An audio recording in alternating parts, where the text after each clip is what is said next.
Hi everyone, welcome again to RHB Assets Management podcast series. I'm Fauzi, Chief Investment Officer, Equity Malaysia. FBM KLCI index has been correcting for almost 2 months since touch its high of 1611 on 29 July 2020. The index has come down by 7.1% as at 23rd September due to the concerns over the speed of the recovery in the global economy, the end of the loan moratorium, and the possibility of COVID-19 vaccines found by end of the year. The glove manufacturer companies, which have contributed significantly to the increase in the index from March 2020, were under selling pressure due to the vaccines news. However, we noticed that there are few developments which may contribute positively to the FBM KLCI index going forward. The first one is the economy has started to improve after recorded worst GDP performance in second quarter 2020. The strict lockdown and border closures have affected the economy badly.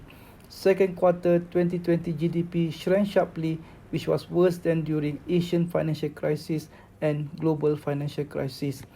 Malaysia recorded the worst quarterly GDP number of minus 17.1% year-on-year and was the most badly affected economy in Southeast Asia.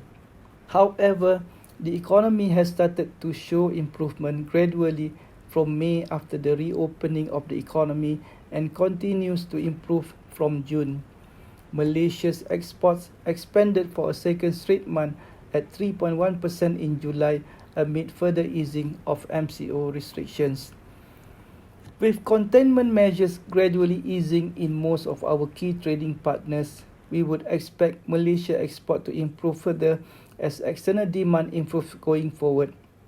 The strong rebound in the world's manufacturing activities will also help Malaysia's exports going forward. In addition, Malaysia's semiconductor sales are expected to maintain its strong performance, riding on higher demand expected for semiconductors equipment, and Malaysia is also a big beneficiary from trade diversions as a result of the trade war between China and the US.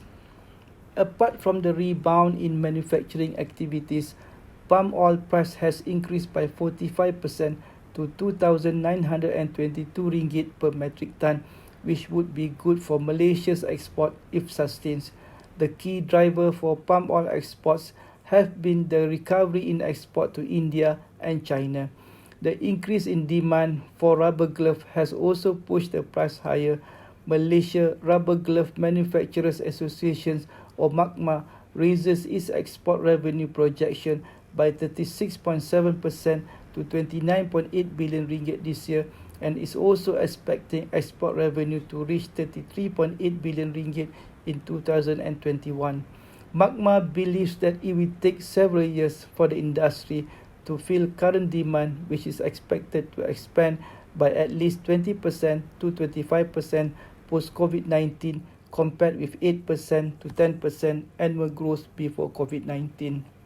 The second positive point is retail participation is still strong at 38% in September, despite the fear that market liquidity might reduce once the loan moratorium ends by 30th September.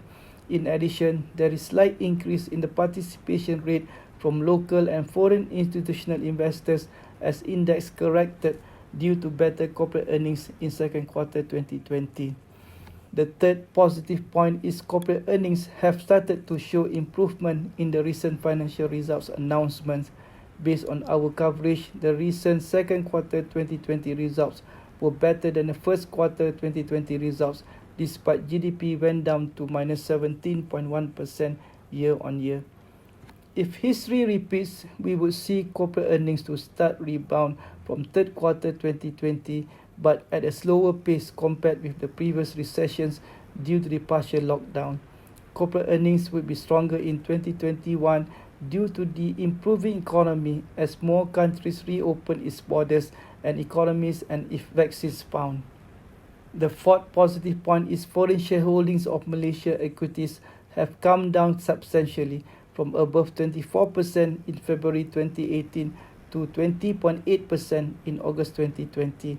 This level is close to 20.7% level touched during global financial crisis. In addition, the net foreign outflows in equities have been declining since April 2020. Hence, to conclude, we are of the opinion that the current corrections of the index is healthy, and we believe that the selling pressure would be absorbed by institutional investors as corporate earnings improve further. The announcement by FTSE Russell not to remove Malaysia from the World Government Bond Index is positive in the short term, but it is still uncertain whether they will remove Malaysia in March 2021. Another risk is the tension between US and China as Trump administration keep on expanding the number of blacklist sectors and companies. This may prolong until the conclusion of US presidential election in November 2020. Thank you.